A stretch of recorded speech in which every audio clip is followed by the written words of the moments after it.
All right, everyone, it is 12 o'clock on the dot, so let's go ahead and get started. Good afternoon, everyone, and welcome to our Department of Medicine Grand Rounds. My name is Ryan Abe, and I'm one of the inpatient chief residents. I'm here with my co-chief, Dr. Tess King, as well, and I have the pleasure of introducing our speaker today, Dr. Sam Saha. Dr. Saha received medical degree and postgraduate training in internal medicine from UCSF and did postdoc training in Robert Wood Johnson Clinical Program, RWJ, at the UW as well, where he obtained a master's degree in public health. He joined faculty at OHSU and the Portland VA, where he worked for 20 years before moving to Johns Hopkins University in the fall of the past year. His research focuses broadly on the influence of race, ethnicity, and the doctor-patient relationship, its relation to racial disparities and quality of healthcare, and implications for diversity in the healthcare workforce.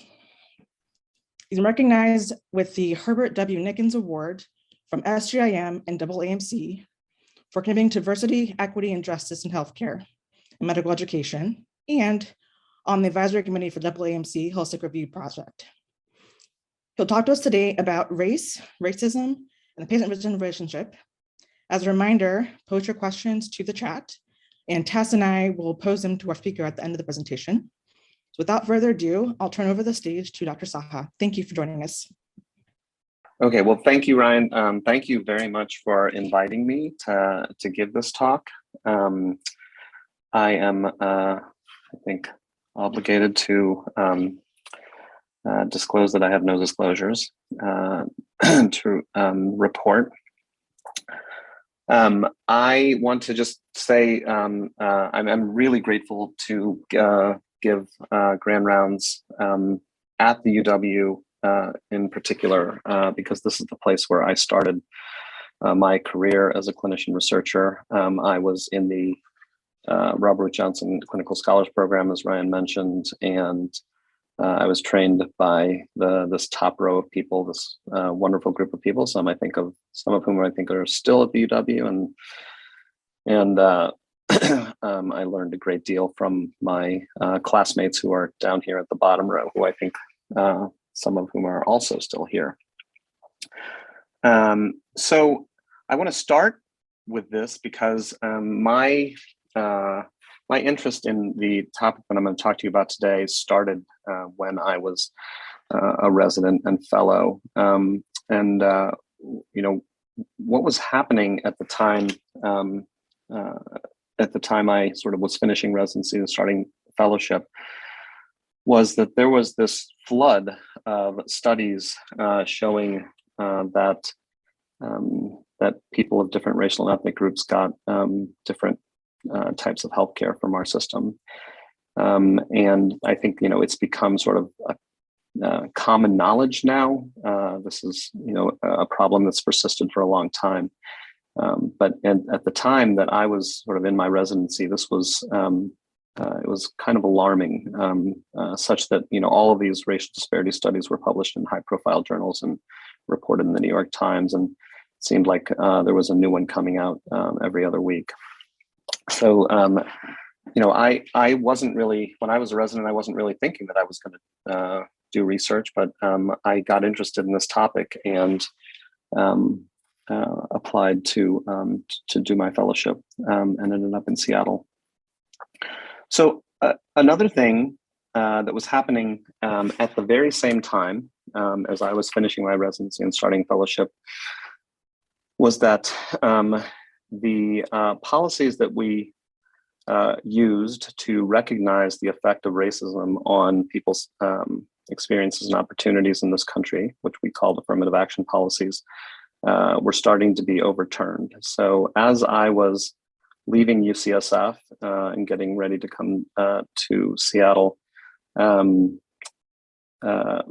the liberal state of California passed a citizens initiative called Proposition 209 and became the first state in the country to ban affirmative action in admissions and hiring.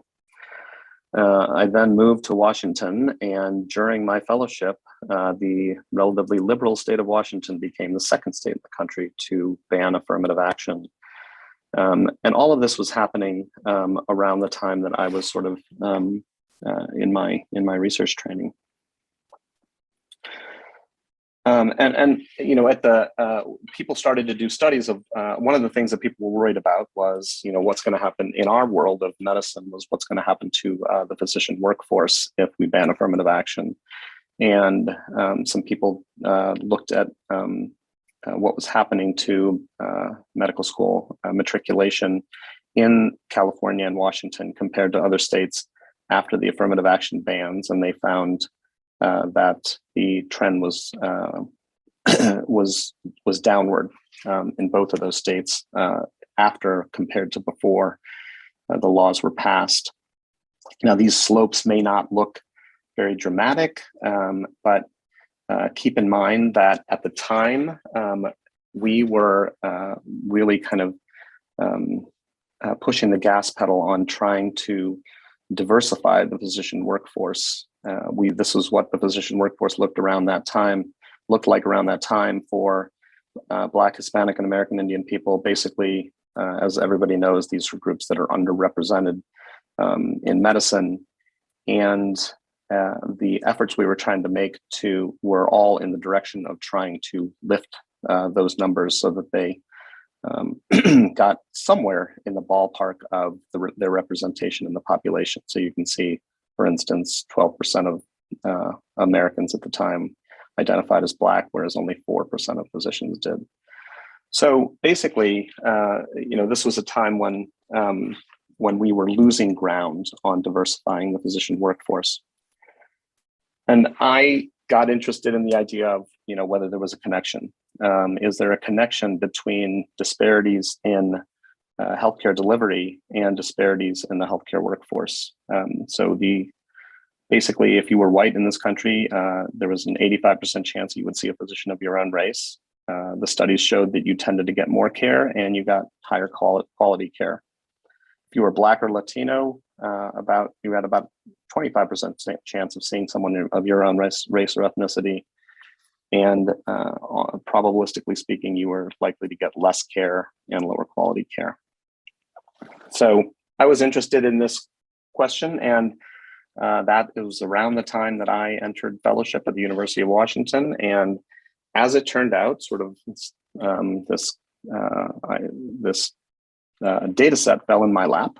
The Commonwealth Fund, which is a nonprofit foundation, had just completed a national survey where they collected data that would allow me to address the question I wanted to ask, which is, you know, does race concordance in the doctor-patient relationship make a difference? So they asked questions that allowed me to identify patient's race, allowed me to identify the race of their regular doctor as perceived by the patient. And then I asked a bunch of questions about how they rated that doctor, how they rated the healthcare, and whether they received the care that they needed. So this was my fellowship project. The first thing to note is that is the patterns of race concordance, basically in all groups. So in the red bars basically show that group's representation in the physician workforce at the time. And the blue bars represent the rates of race concordance for that group. So you can see that basically people from every group saw doctors of their own race at a rate higher than would be expected merely by chance. And this basically kind of confirmed that we live in a racialized, segregated society.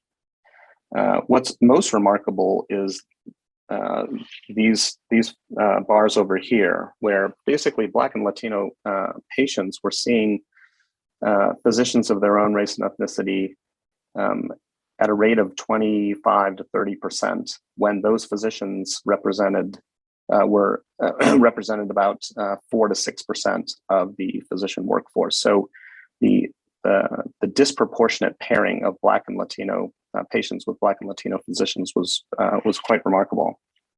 Now, part of that was because, and we knew this, is that Black and Latino physicians go to their and serve the communities that they came from, and so they are the physicians that are available in those communities. Or they are disproportionately represented in Black and Latino neighborhoods and communities. But our findings show that it was more than that. What we found when we looked at the effect of race concordance is that for Black patients in particular, Black patients were more likely to have chosen their physician if their physician was Black. They were more likely to rate race concordant physicians as excellent in their care delivery. They were more likely to say they received all the preventive care they needed and to receive all the care they needed in general. We saw less of a signal for Latinos, but they were Latinos who saw a Latino physician were more satisfied with their healthcare overall. And we saw no real significant effect for white patients. So this was basically this was my, kind of first foray into does race matter in the doctor-patient relationship. And basically what I concluded from this study is that particularly for Black patients, the race of the physician does matter. And that race concordance did have at least some detectable positive effect. That was just one study, but it turned out in the subsequent, in a fairly short period of time, there were people did a lot of race concordance studies, and my colleague and I ended up doing a systematic review of those studies. And what we found was that race concordance was not always associated with better outcomes, but in most cases it was. So this is just a tally of what the studies show, that basically race concordance was associated with better quality, usually perceived quality as rated by the patient, better utilization rates, and improved outcomes when they looked at it, when people looked at it. So this all basically kind of was a sort of proof of concept that race concordance mattered. And the next obvious question is, why does race concordance matter? What's going on? Why is race concordance associated with better better interactions between doctors and patients? I think before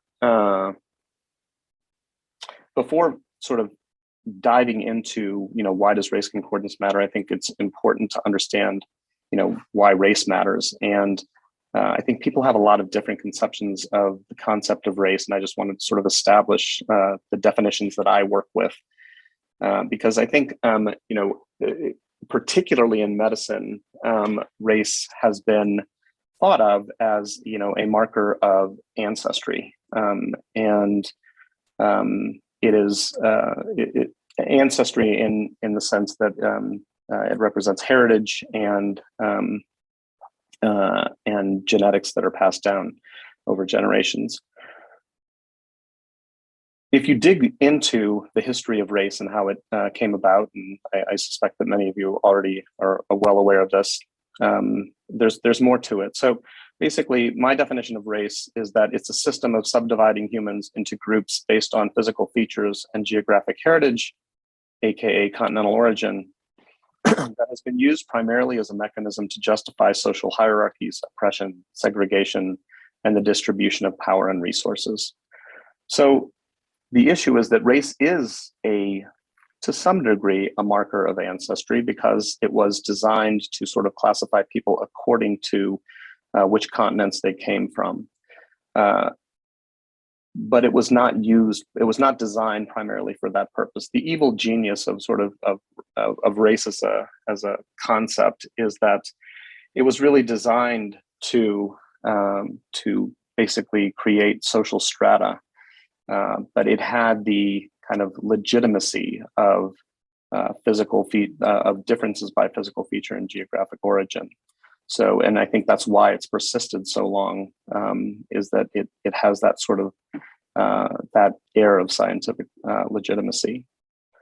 And race has obviously been used to stratify our society in a way through a concept we call racism, which I define as a schema for organizing society that uses the concept of race to impose, rationalize, or maintain unequal status. So this is basically just the frame through which I view why race matters and why race concordance matters. So broadly speaking, I think there's three pathways by which race discordance between doctors and patients might give rise to worse healthcare. The first is the pathway that I think, kind of gets the most attention, which is that there may be cultural differences between different racial and ethnic groups. Now, the cultural difference may arise for a lot of different reasons. Maybe we come from because two different physicians might come from two different countries. They may have grown up in different places. It also may just come from the fact that we live in a segregated society, and people from different racial groups tend to cluster with their with other people from their own racial groups. So basically, cultural differences do arise, and the idea is that cultural differences will affect the way we interact with each other and will lead to worse interactions because of less sort of mutual understanding. So the other pathways are that are what I call the social distance pathway and the race bias pathway, and I'll talk about those as we go. But first, let's just talk about cultural differences. So I wanted to sort of test this idea that cultural differences might give rise to differences in the doctor-patient interaction and explain some of the race concordance effects. So my colleagues and I did a study where we measured a concept called cultural dissimilarity. Some of our colleagues had developed a scale that kind of measured the ways in which culture might affect people, what cultural differences might affect the way that doctors and patients interact with each other. And you can see the items on the scale here. The way my doctor and I speak is very similar to very different. The way we reason about problems, the way we our styles of communication, and our general values in life. So this was sort of validated as a measure of cultural dissimilarity within the doctor-patient relationship. So we did a study where we measured cultural dissimilarity in a group of 400 plus patients with HIV/AIDS, and we looked at differences by race and ethnicity. What we found was that basically most patients, regardless of race, felt fairly similar to their doctors culturally. There were so the scale went from 1, which is very similar, to 6, which is dissimilar. And you can see that most of the values, the mean values for the different groups, skew to the left. There might be a little bit of difference where people of color had felt a little more dissimilar from their doctors than whites, but those differences were not statistically significant. We then looked at whether cultural dissimilarity affected outcomes or were associated with outcomes. And what we found was that the more dissimilar you felt from your doctor, the lower you rated the quality of your healthcare and the less trust you had in that doctor. But the differences were basically similar for non-white and white patients.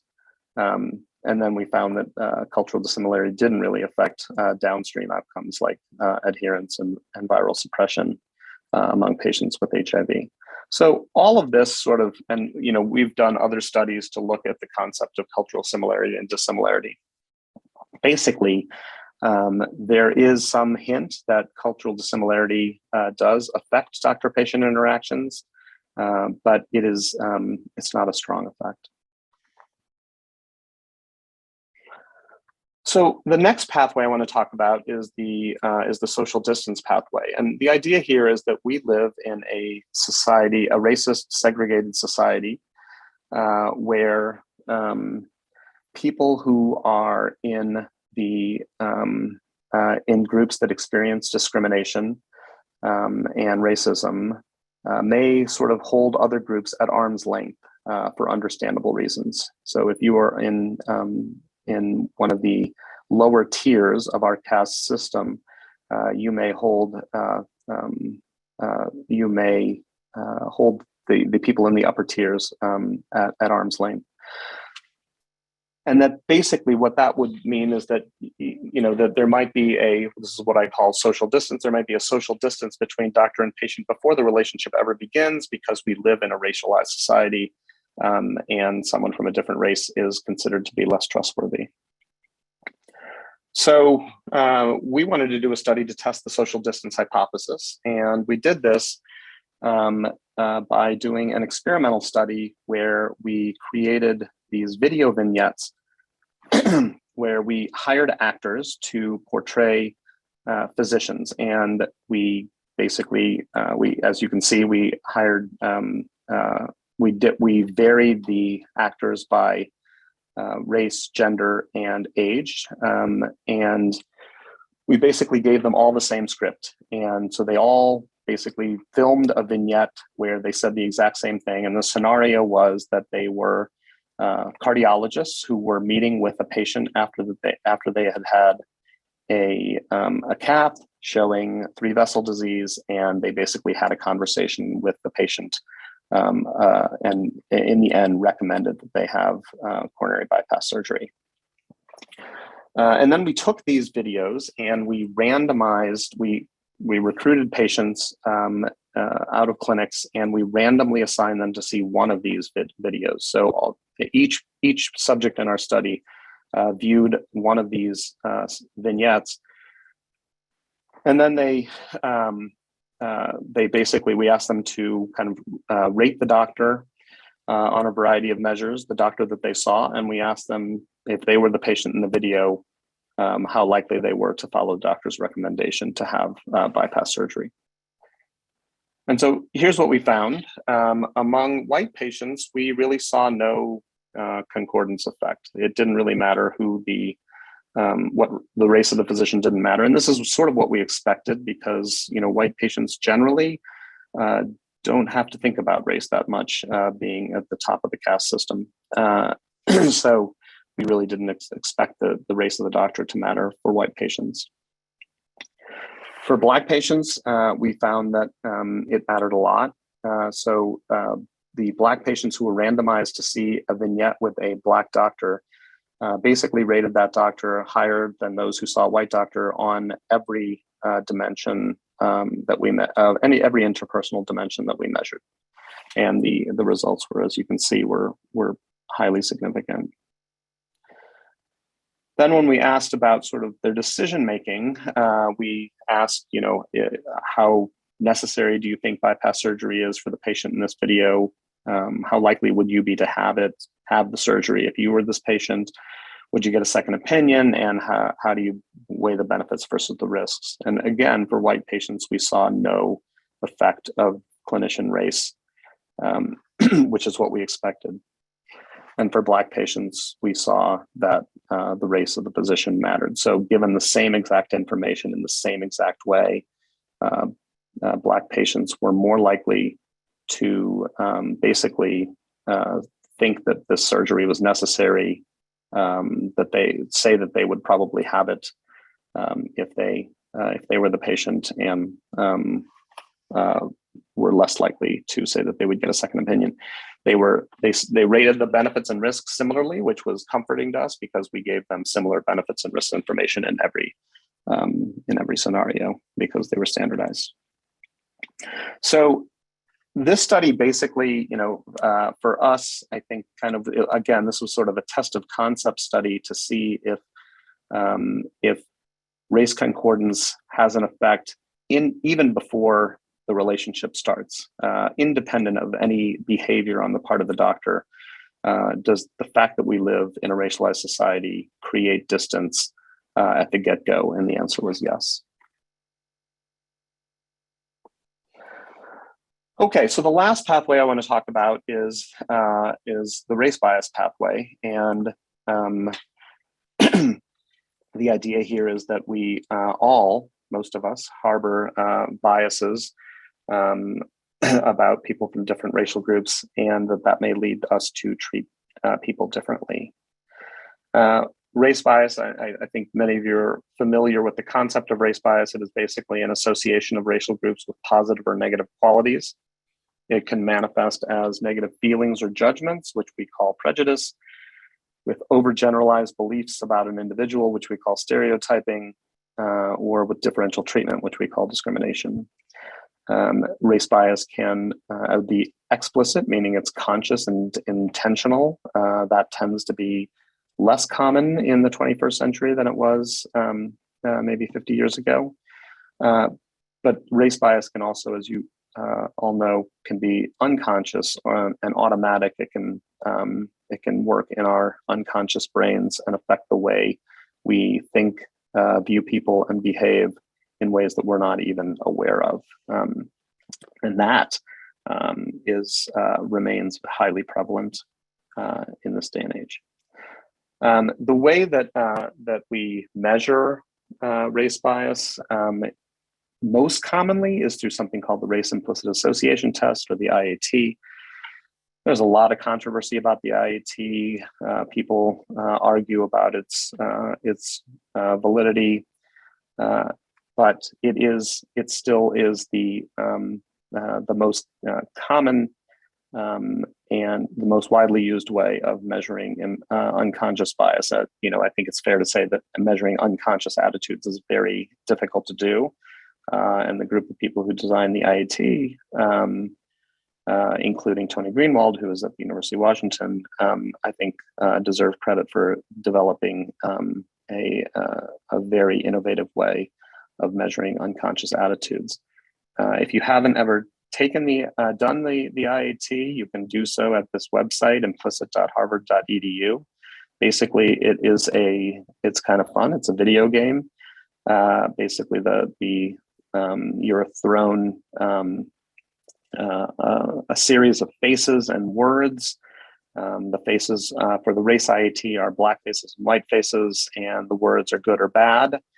And then you're asked to sort them with the E and the I key on your computer to the right or to the left. And it turns out that we are most of us are milliseconds faster at sorting white people with good words and black people with bad words than vice versa.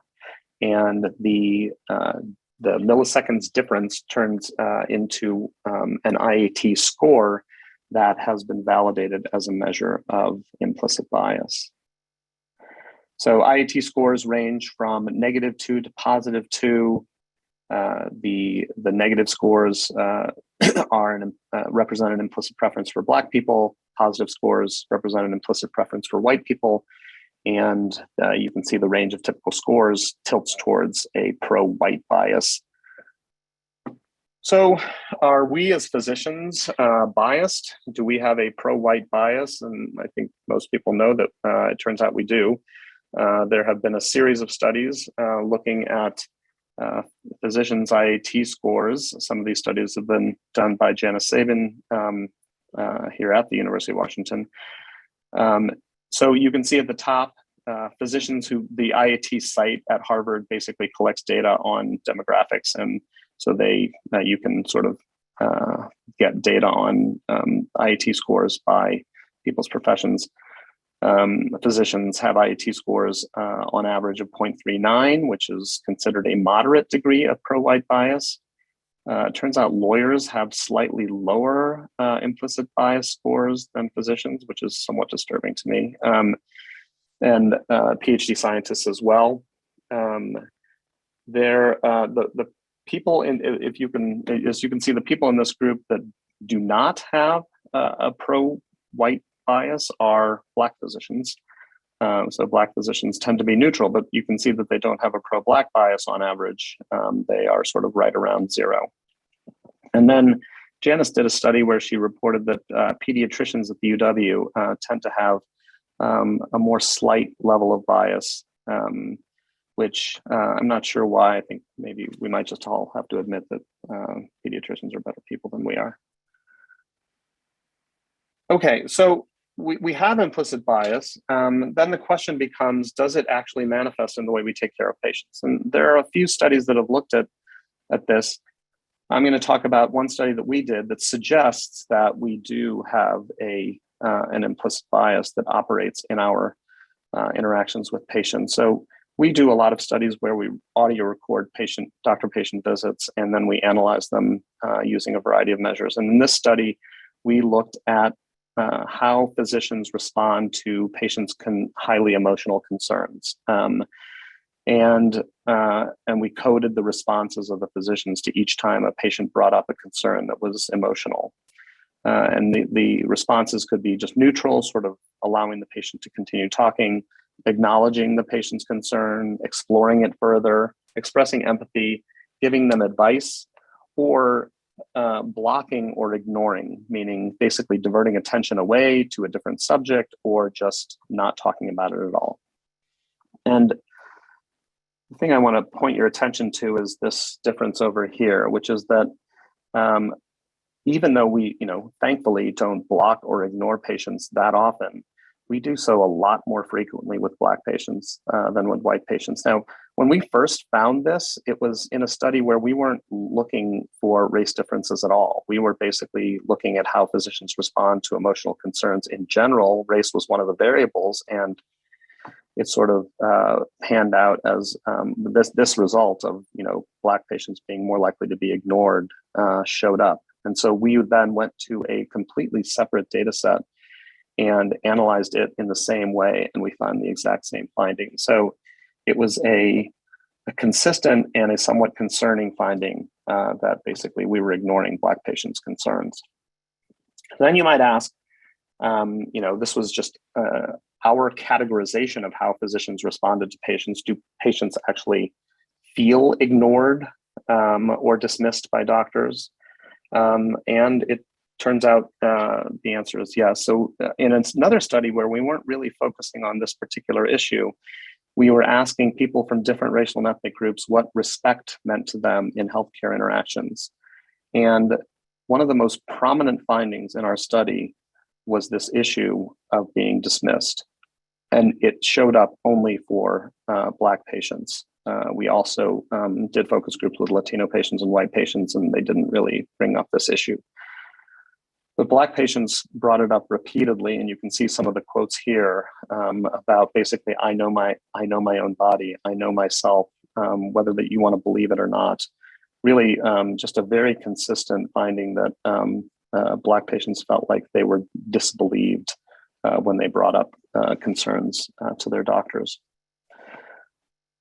And it turns out that this issue is not, we thought we uncovered this, this phenomenon, but it turns out that this is just something that pervades the Black community. So this is a quote from a guy named Xavier Ramey, who's a social justice activist. He was being interviewed about his experiences in healthcare, and he said this: 9 times out of 10, I was completely brushed off. If there was ever a book on medical racism, it should probably just be called "They Don't Believe Us." So this is basically exactly what we were finding in our focus groups. And it turns out that this phenomenon is so prevalent that it actually has a name, and this is a term that is largely credited to philosopher Miranda Fricker, which she calls it testimonial injustice. Testimonial injustice is when a speaker receives an unfair deficit of credibility from a hearer owing to prejudice on the hearer's part. So I think, and testimonial injustice is not just something that we see in healthcare.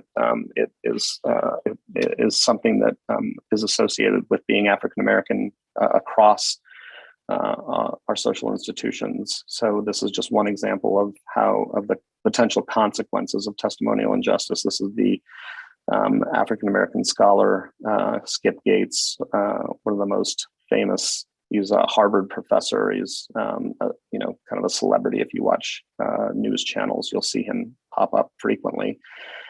Anyway, he was trying to get into his own home in a wealthy part of Boston where he lives, and he was stopped by police.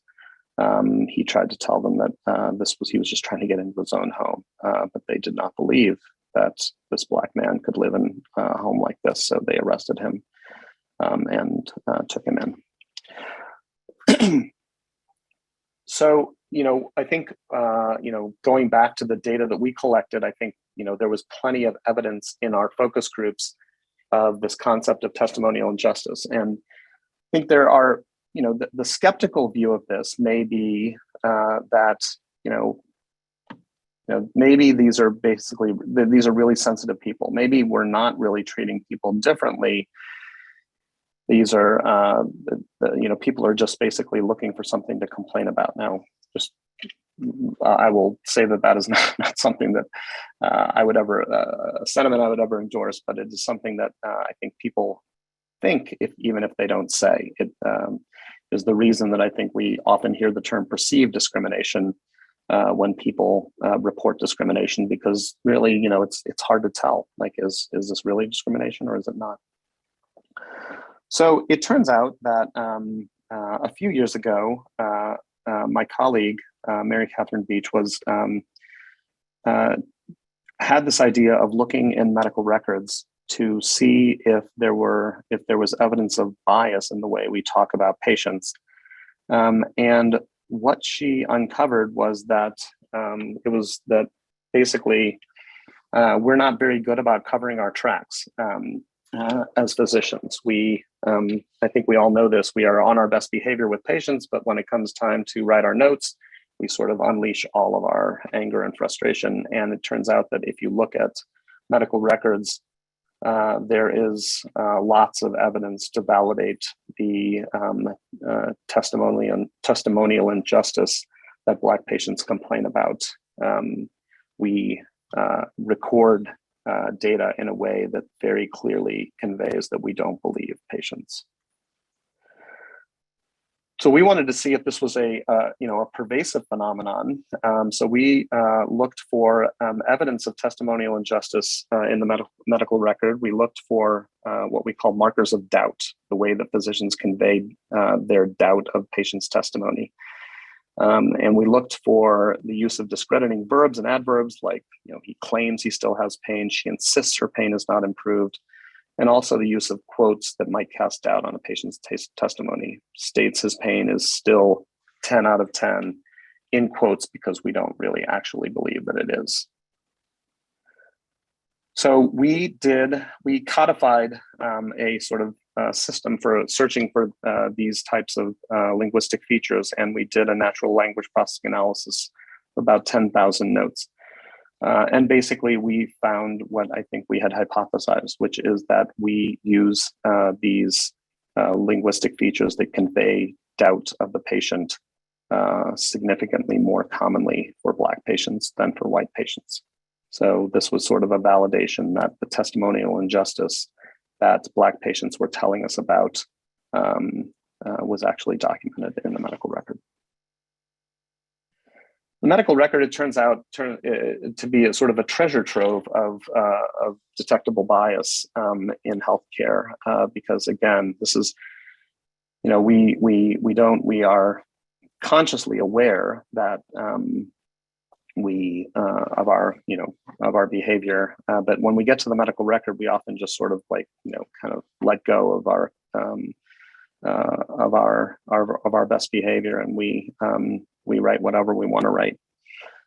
So recently, I think just last week, a study was published by some of our colleagues at the University of Chicago who looked for what they called negative patient descriptors, and you can see the words here in the medical records of patients at their medical center, and they found what they expected to find, which is that Black and Latino patients were more likely to have these words in the notes of their records than white patients were. I think that the reason that stigmatizing language in the medical record is such an important issue to talk about is that it can have downstream impact.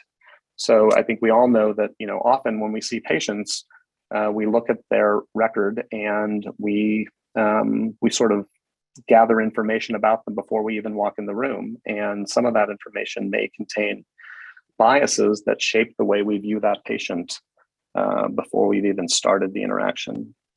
So we wanted to see, how much does the stigmatizing language actually affect the way people, affect the way the physicians' attitudes and behaviors. And so we did another vignette study where we created these kind of mock chart notes, and we had a stigmatizing version and a neutral version. Over to the right, you can see the stigmatizing version, and we pulled this language straight out of actual medical records. And this is just a snippet of the chart note but it's an illustration of sort of the difference between the two notes. So stigmatizing version said, he is insisting that his pain is still at 10. His girlfriend is lying on the bed with her shoes on and requests a bus token to go home. Really sort of, irrelevant editorializing in the medical record. And then we created a neutral note where we took this stigmatizing language and sort of said, how could we have said this in a way that wasn't stigmatizing? And you can see the neutral version over to the left. And then we took these two versions and we randomized medical students and residents to read these notes. And then we measured out two different outcomes. We looked at their attitudes. We had developed this was a patient with sickle cell disease.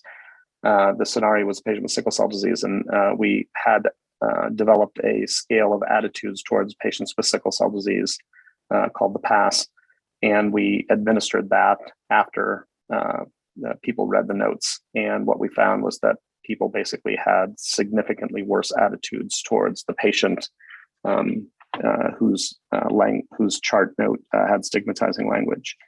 And then even more troubling than that was that we asked them in the scenario, in the vignette, to say how much pain medication they would give for this patient. And we found that they basically would, the patient who had stigmatizing language in the record got less pain medication than the one with neutral language. All of which is to say that, the way we document in our medical record may affect the way the person gets care the next time they're seen. So overall, language in medical records, I think, can reflect providers' unconscious or even conscious biases, and it may be unrecognized by the author. We may write in ways that we're not even conscious that we're writing stigmatizing notes. It may perpetuate stigma that influences subsequent clinicians who care for the patient, and it may reflect and or perpetuate testimonial injustice, particularly for Black patients. Okay, so these are sort of the three pathways through which I think race discordance might operate. And I think there's evidence that it probably operates in all three pathways, although cultural differences, which I think tend to get the most attention, are probably the least significant pathway. And the way I like to think about sort of how this works is that or how race discordance works in the doctor-patient relationship is that basically there is a social distance that exists between any doctor and any patient. Any differences between doctor and patient create sort of a distance, and race discordance is going to sort of impose a social distance because of the racialized society we live in. But then our interactions can actually worsen that distance. The cultural dissimilarity is the way we communicate, and our own biases can make the distance even greater. The greater the distance, the lower the quality of the relationship, the mutual shared decision-making, the lower the adherence to our recommendations, and that all may then lead to worse health outcomes. So the question then becomes, how do we bridge the distance? If there's a distance that even exists before we even have met the patient, how do we bridge that distance? So I'm going to go back to the study that I showed you earlier, the video vignette study. What I didn't show you in the earlier slides was that in addition to varying the doctor's race and gender, we varied their communication style. So each of the actors gave two different versions of that vignette, and we varied the level of patient-centeredness in the way that they talked. And you can see the parameters of patient-centeredness here. Basically, the low patient-centeredness version was kind of, just the facts, business-like encounter. The high patient-centeredness was much warmer, much more friendly, much more engaging with the patient. And what we found was this, and this is a little bit of a complicated figure, but basically what these bars represent is the concordance effect for Black patients. So it's the difference in these ratings between Black and white clinicians among just the Black patients. So you can see that and the blue bars represent the low patient-centeredness versions, and the red bars are the high patient-centeredness versions. What you can see is basically there's a concordance effect across the board, but the concordance effect is substantially smaller when communication is more patient-centered. All of which to say is that through a more patient-centered communication style, we can bridge the distance, at least to some degree. Even with the patient-centered communication, we saw a race concordance effect, but I think we can substantially bridge the distance with a more patient-centered communication style. I think another path to closing distance is the concept of individuation. And this is basically the idea of investing in knowing the patient as a person. And what does that mean? It means basically, getting to know something about this individual's life. I'm sort of struck when I, precept with residents that I'd say, 80% of the time, the social history in the presentation is about whether people smoke, drink, and do drugs. But there's very little about the patient, the person that they're seeing. And I think there's a real opportunity to actually get to know people a little bit better. And, the social history is just one vehicle by which we could actually understand people's lives and context. And I think knowing people better, individuating people, holds a lot of potential to bridge interpersonal distance by finding points of connection, things you have in common. It has the potential to reduce stereotyping because you get to know patients as individuals rather than as members of groups, which is how we stereotype. We sort of think of them as a member of a group rather than an individual person. And it has the ability to increase awareness of social context and social determinants. So I think there's a strong sort of argument for a greater focus on really getting to know the patient as a person.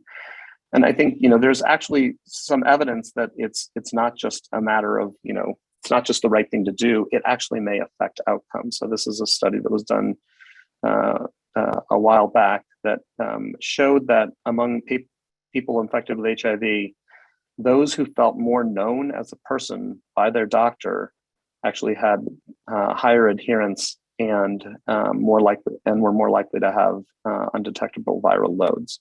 So this investment in knowing people as knowing something about your patient's lives actually has the potential to affect their health outcomes. I think another way to close the distance is to really sort of value patients' perspectives. And this is sort of in the vein of this testimonial injustice, is that we often sort of dismiss what our patients have to say. And in a study we did, we measured a bunch of attitudes among clinicians that we sort of that we thought that we developed a bunch of scales that were intended to measure what people call cultural competence. I don't love the term cultural competence, but it is sort of what people refer to as ways to more effectively work with people across racial and ethnic boundaries. And what we found in our studies of these variety of scales that measure concepts within the umbrella of cultural competence is that there was one that stood out. There was one that had the most signal, and that scale was one we call Valuing Diverse Patient Perspectives, or VDP. And you can see here what the items were. I'm not going to read through them, but basically this was just a scale that measured kind of openness and humility and the willingness to sort of listen to a patient's perspective on things. And when we applied this scale to a group of about 100 physicians and 1,000, and then we measured outcome sort of ratings of care among 1,000 of their patients, we found. And again, this is basically a race or a white. This is a disparity analysis that you're looking at in this slide. So basically, the bars represent the difference between whites and blacks in how they rate physicians, how they rated the communication, the physician's interpersonal style, and how much they trusted the doctor. So you can see that among those with whose doctors had low scores on valuing diverse perspectives, there was a significant gap between black and white patient ratings. for physicians who scored high on this valuing diverse perspective scale, there was little to no difference between Blacks and whites. So all of which is to say that the doctors who scored high on this measure tended to deliver more equitable care across patient race and ethnicity. I remember when we present data like this to people in the community, which we sometimes do, they will sort of roll their eyes and sort of kind of laugh at us for sort of studying the obvious. This was a sort of a particularly kind of poignant quote from a community representative who said, "If you want to build trust among Black patients, trust Black patients," and that has really stuck with me. And then I think there are a few recommendations for how we document in the medical record. I think that there's just a lot of improvement for the way we talk about patients in their charts. I think we can do a lot to avoid propagating negative stereotypes. It's a little bit alarming how many we see when we read records. People quote poor grammar. There's really no reason to, if someone says something that shows that they have low health literacy or low levels of education, we don't need to highlight that in the medical record. We don't need to add irrelevant details that basically highlight stigmatizing and personal or embarrassing characteristics. These are things that leave a very deep imprint and stick with, especially in the copy and paste era, stick with patients across their healthcare experiences. I think we can do a lot to just curb our disapproval and frustration. Sometimes we sort of take our frustrations out on patients by writing about them in the medical record, and I think we can kind of be aware of when we're doing that. And I think it's something that I do it. I have to check myself. It's just a common sort of human instinct, but we have to check ourselves because we really have the ability to negatively affect the care patients get by the way we write. And then I think we can strive for testimonial justice. We can check our assumptions about what's true and what's not true and what patients are telling us. We can provide context when documenting health behaviors. So, a lot of the things we say are stigmatizing. Even so, for instance, the term non-adherent with medications, there's nothing wrong with documenting that someone's non-adherent with their medications. But even though there's nothing wrong with it, the next person that reads the chart is going to form an impression about this patient. And sometimes non-adherence is related to things that are out of the patient's control. They can't afford the medication. They can't get to the pharmacy. I think we can avoid discrediting words, these words that we often use, like this patient insists on something, or supposedly, these words that sort of convey that we doubt the patient. And then we don't need to use quotes to indicate disbelief, which is surprisingly common. And I'm going to just close by sort of saying that, the going back to one of my first slides, I think the elephant in the room is that we have a workforce that we have not succeeded in diversifying. We use the term URM to refer to people who come from Black, Hispanic, and American Indian communities, and we have for as long as we've had been a profession, and we haven't budged. Since I was training, these numbers have not really changed. In fact, the proportion of minorities in the population has grown, but the proportion in the physician workforce has really not. And as you can see, I trained a long time ago. So it's really time for us to put our effort, at each of our institutions behind really rectifying this disparity. I will stop and say thank you again for having me. It's really a pleasure to be giving a talk to all of you at the University of Washington, and I will stop and just see if you have questions. Dr. Saha, I just wanted to say thank you so much for such a clear and thoughtful presentation with such important takeaways for all of us as physicians. I have a couple of questions that have come through the chat, and for the audience, please, if you have any questions, please post them in the chat. We can pose them to Dr. Saha. One of the first questions that we saw come through is wondering how gender was handled in your analyses of testimonial injustice, if there's any intersectional implications for that in your study. Yeah, that's a great question. So, you know, you mean in the Testimonial and Justice NLP study. So in our quantitative study, there was, we did look at gender and we did look at gender by race and interactions. We found that physicians use more quotes. It wasn't as dramatic. Physicians use more quotes for women. There was not necessarily an interaction. That might have been a power issue. But yes, we did look at both race and gender in the testimonial and justice analysis. We also found just, you know, it's hard to say with qualitative studies if there's, you know, but I think we found in general that Black women were complaining a lot more about not being heard and listened to. Interesting, thank you. Next question here is about some evidence that Black patients are less likely to believe that a problem has occurred in their care, perhaps because they have lower expectations for their care and then or don't perceive that something has gone wrong. Do you have any thoughts about this and how this might play out? Yeah, it's hard. That's a hard thing to study sort of quantitatively, but, you know, in our qualitative studies, that is just, you know, it is astounding when we ask Black patients about their experiences with doctors, how much kind of, you know, how much credit is given to pretty mediocre behavior. I mean, it's sort of it's been a persistent theme that we find Black patients giving credit to doctors who are, you know, not really, they're just doing their job. You know, it's like, if you did your job, you get excellent ratings. White patients tend to be much more demanding of excellent care. Black patients have learned that, you know, just getting the bare minimum is, and that's not something that I can say, you know, is statistically demonstrable, but it certainly shows up in our qualitative data.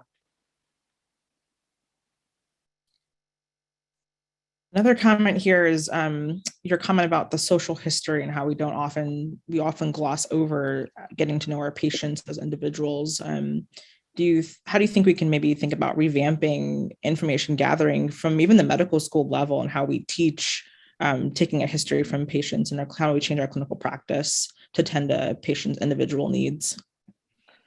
Yeah, I think it's a thorny issue because I think partly the way we, you know, I think back in the days of, you know, I'm now at Johns Hopkins where like, it's like everything's Osler here. So like, you know, they all talk about Osler but one of the things they talk about Osler, when they talk about Osler is that, you know, there's this quote that supposedly is attributed to him that it is more important to know about the patient with the disease than about the disease. And so people will talk a lot about the fact that, you know, the great doctor really knows the patient.